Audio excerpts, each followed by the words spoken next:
In 1985, a bookstore clerk named Steve Brown discovered that the biggest author in America was publishing books under a different name. 5 books written with 2 names, Richard Bachman and Stephen King. One was a monolith of the industry, routinely topping the bestsellers list. The other, relegated to the land of modest obscurity. When pressed on why a successful author would choose to hide his name, write under a mask, King has always given 2 answers. One practical, his publishers didn't want to oversaturate the market. Bachman let him put out 2 books in a year.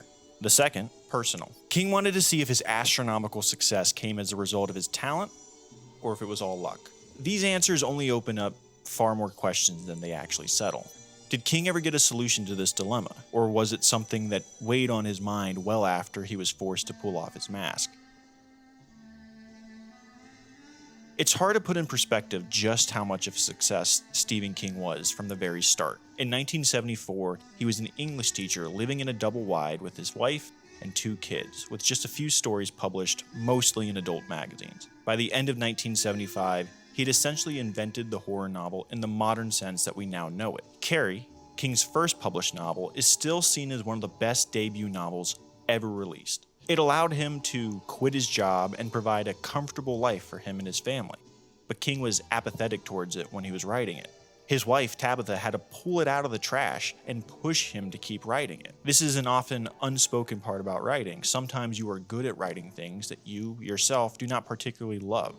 And I think it's here, at the very beginning, that the seed that would later become Richard Bachman is planted. King followed Carrie with Salem's Lot in 1976, another soaring success commercially, and continued that streak with arguably his biggest achievement of the decade, 1977's The Shining. There aren't many works in King's bibliography, hell, in most people's bibliographies, that have become as iconic as The Shining has. But for our sake, it's the less important book that he published in 1977.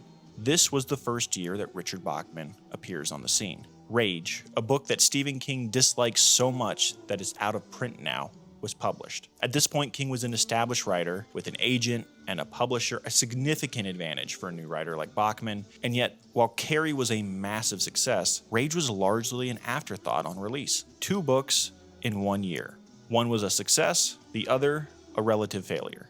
In the years after leading up to the reveal, the 2 authors would go head-to-head 4 times, each time with the same result. In 1979, King published The Dead Zone, Bachman published The Long Walk. In 1981, Cujo, Roadwork. In 1982, The Gunslinger, The Running Man. In 1984, right before the reveal that King was Bachman, Thinner, Bachman's last book of the decade, sold 28,000 copies. After the public knew that it was a Stephen King book, it sold 280,000.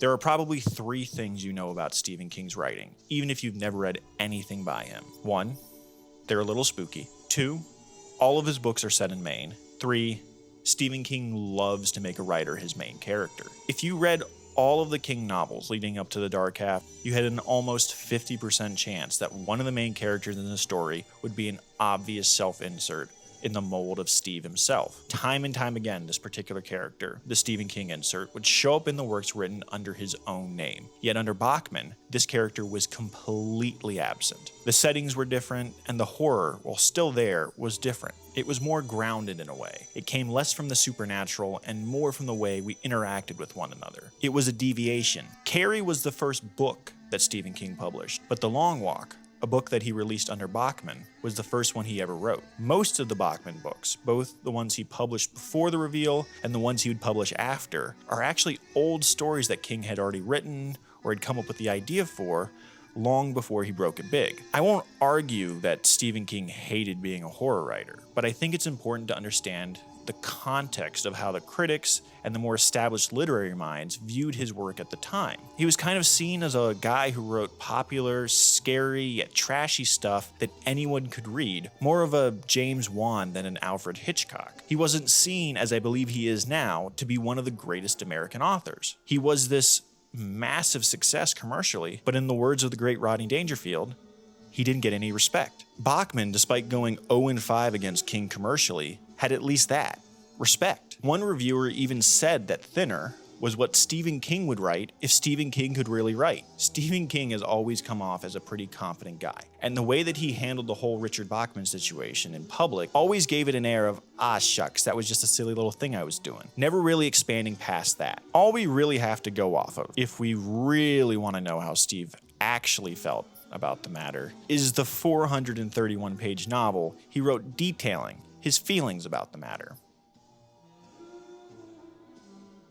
The Dark Half is a novel about an author, Thad Beaumont, who metaphorically kills off his pen name, George Stark, which causes the pen name to literally come to life and start brutally murdering everyone the author knows. Right off the bat, I'm getting a tiny feeling that King might have taken the whole Richard Bachman situation a little bit harder than he was letting on. It was around this time that his drinking had begun to waver out of control.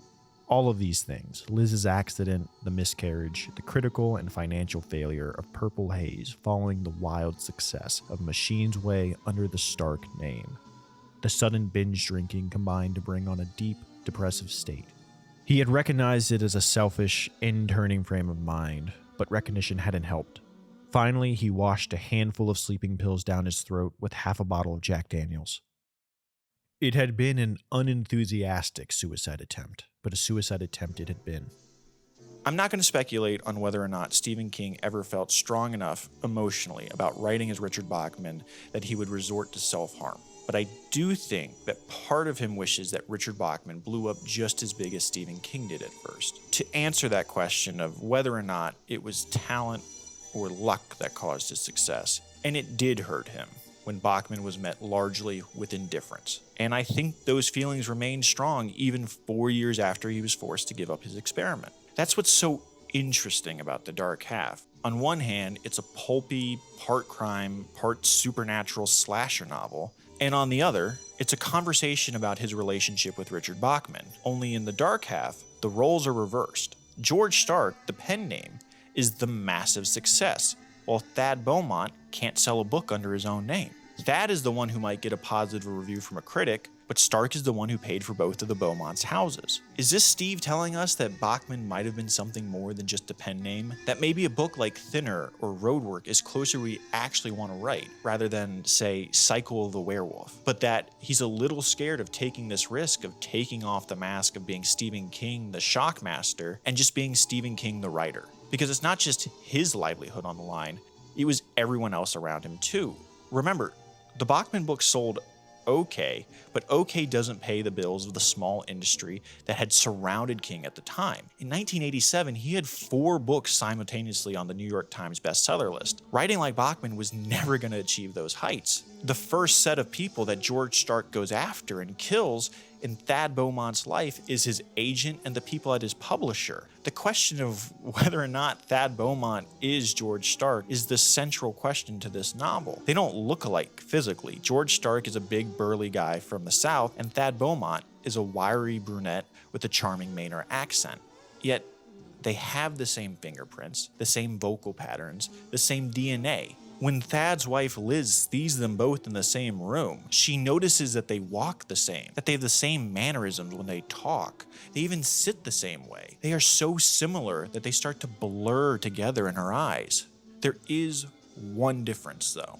Stark can't write. He needs Thad to keep writing these trashy but popular books in order to keep existing. Thad choosing to write more what he wants to write is what puts everyone in his life at risk. This is, at times, an incredibly negative examination of King's own career done by himself. But given the context, it's not one that's so surprising. Being a writer wasn't always an easy experience for him. If you know who Stephen King is, you probably know a fourth thing about him. You've probably heard the stories of the near legendary amounts of drinking and drug use that he got up to in the 70s and the 80s. The Dark Half was the last book that he wrote before getting sober. When Thad Beaumont writes as George Stark, he does it as an addict, not just for his vices of cigarettes and alcohol, but of being a successful writer. The decision to stop is not an easy one for Thad. The book that George Stark wants Thad to help him write is good. Even Liz, kidnapped by Stark at the end of the novel and forced to hear passages from it, remarks that it's probably the best story that the two men have ever written. Maybe he knew how to write before I showed up,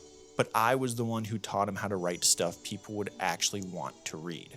And what good is it, writing a thing, if no one wants to read it? There was a real fear that existed within King that if he stopped writing as an addict, that he would no longer have the ability to create. The Dark Half was published in 1989. Stephen King didn't publish a book in 1990. In the previous 15 years, since his career started in 1975, Stephen King had published under both his name and Richard Bachman 23 novels, 3 short story collections, a non-fiction book on writing, and a coffee table book about gargoyles. This was a deviation. When King returned in 1991 with Needful Things, he returned with a new style of writing. King does this at certain points of his career, where he switches up his style, not completely, but you can tell it's evolved. Old stereotypes are dropped, and new ones are picked up. Over the next decade, the books King publishes shifts away from traditional horror to the horror adjacent, even publishing his first true drama. He changes his perspective away from the strictly male writer from Maine, using women as the main characters of 3 of the novels published in the 90s. It takes him nearly a decade to bring back the Stephen King writer self-insert character, and he does it in arguably his most blatant attempt at writing a literary novel. King has written nearly 50 books since it was revealed that he was Richard Bachman, 44 since he made the choice to get sober. And while the way he writes has deviated, I'd argue that it's produced some of the greatest things that I personally have ever read. The horror is still there, but King has opened the door to write anything he wants, whether it's sci-fi, drama, or a whole boatload of crime novels. I think in many ways he stopped caring about writing books that would sell well and started writing books that he just finds fun to write. And I think it took putting on a mask for him to find that out. If Stephen King started publishing under the name Richard Bachman, to answer this question of whether or not his success came from his talent or luck, I think the answer he got was, it's both. A career like that takes talent and it takes luck. It takes confronting your worst tendencies and learning from them to see your dark half and recognizing that there's another side too, possibly even a good one.